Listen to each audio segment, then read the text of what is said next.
not just one. But for us, so we have to ask ourselves, what is our purpose here? You know, if we are a product of this world, we have come from the soil and we will return to the soil, what is our purpose here? If everything else, if all of these inanimate objects don't have a purpose, what about us with conscious? What do you think our purpose is? So for us, at the end of the day, you know, I'm a Muslim. So I'm going to tell you what we believe our purpose is. And that is to worship the Creator.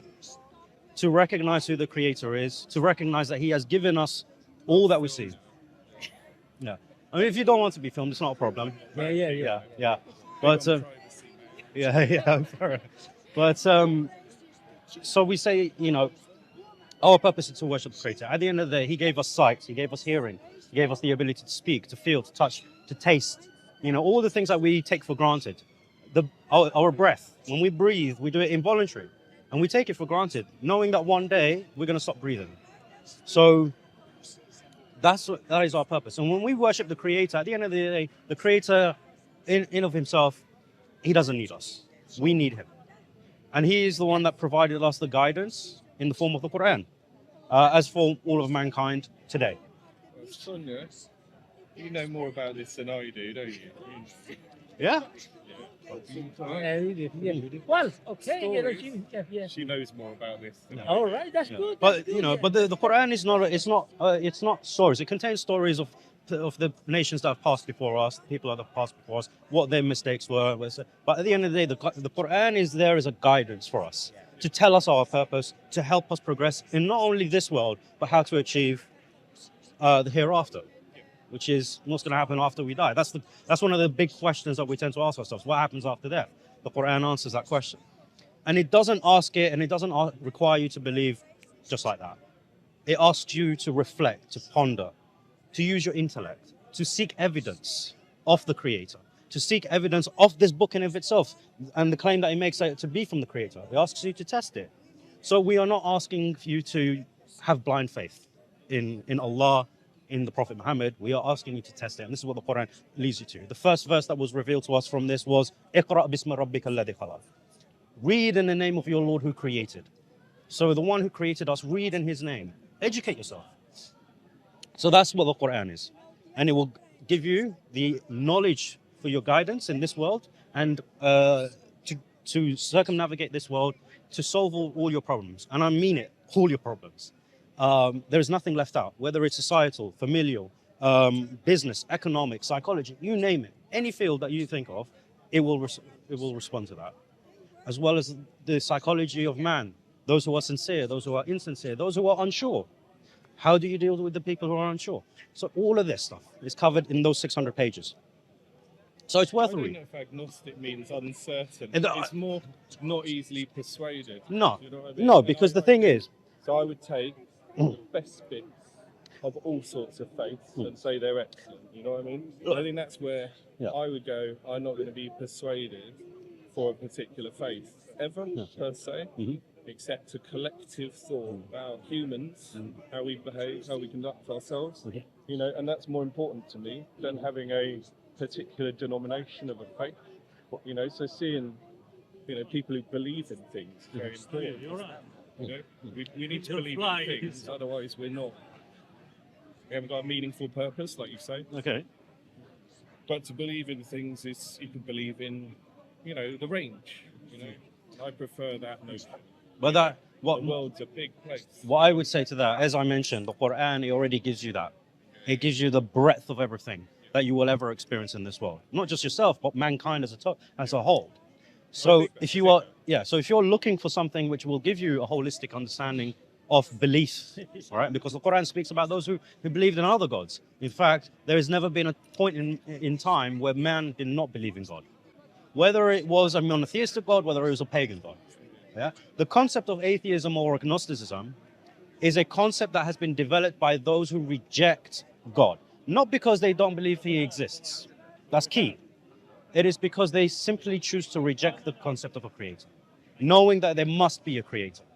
And this is why when you hear the arguments of the atheist or the agnostic, it sort of falls on itself.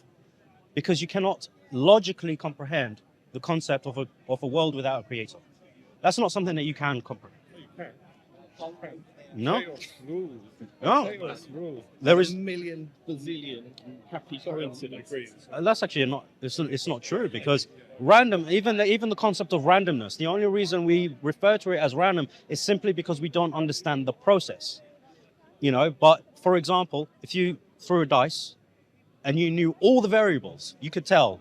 You would be able to know what that dice will land on if you knew all the variables. We call it random because we don't know the variables. So the concept of randomness in and of itself, the concept of chaos, is a non-starter because even the universe.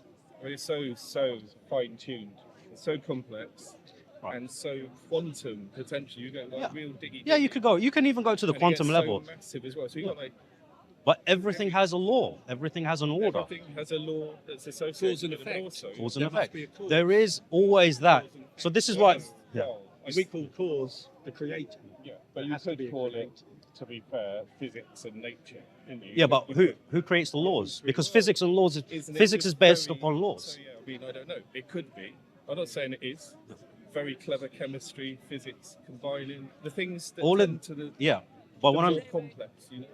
Sure, but as a materialist, presumably people who reject theism, right, ultimate reality of theism, fall back on materialism. Right?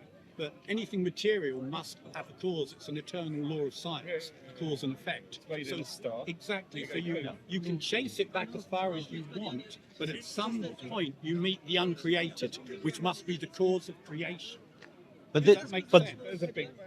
no, but even the Big Bang. What sparked the Big Bang? What Can you tell me?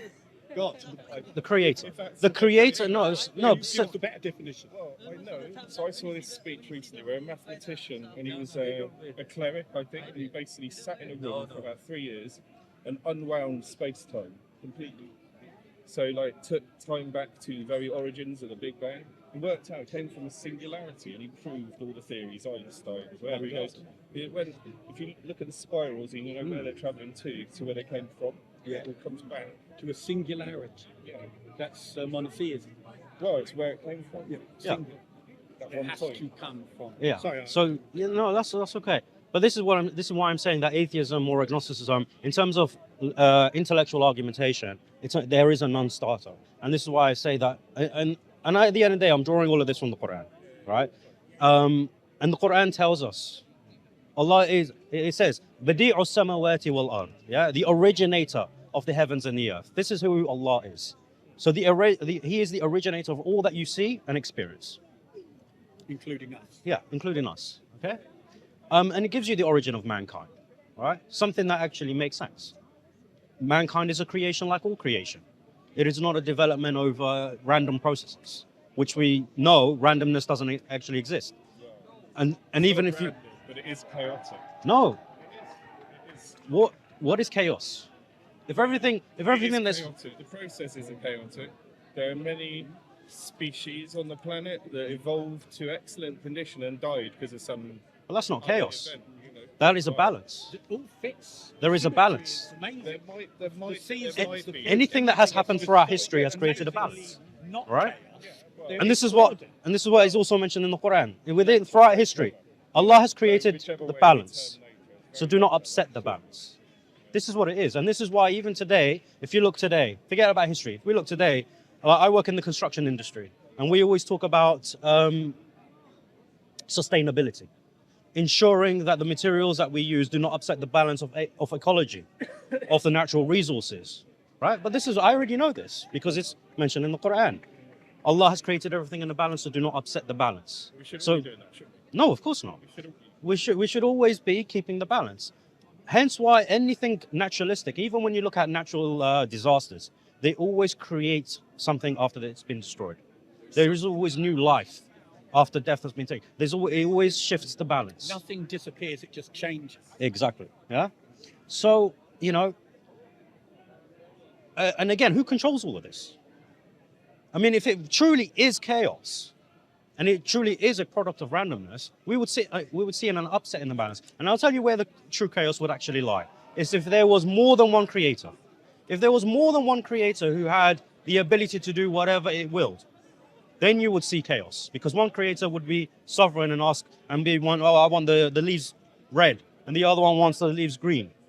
you ain't got a clue what's going to happen. That's when you would see chaos, but you don't see chaos. You see control, order, balance, everything.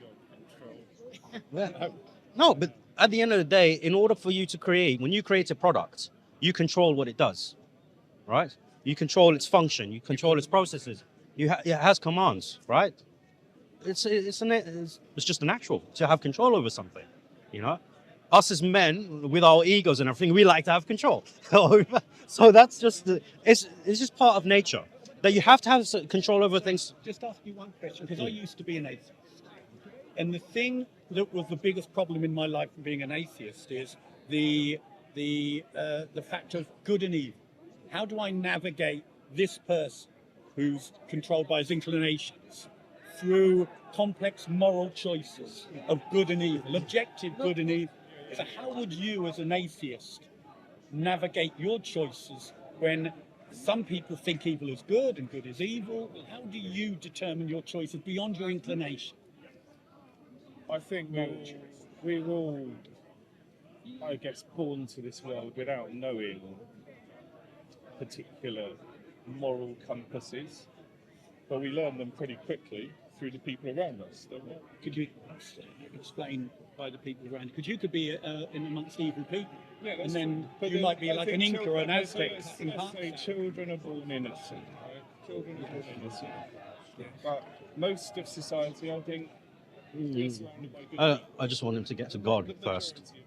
Good people, I think. You know, not everyone, but we learn from the best examples we see, don't we? We learn from the Based good, on the good an conduct we see. inclination. The things that make us happy are when we get good connections No. with people. That's good interesting. people. Happy So, is good. Things that make you happy are good. That's They're good things. but that's I not thought criteria. Pornography made me happy. yeah, I thought alcohol made me happy.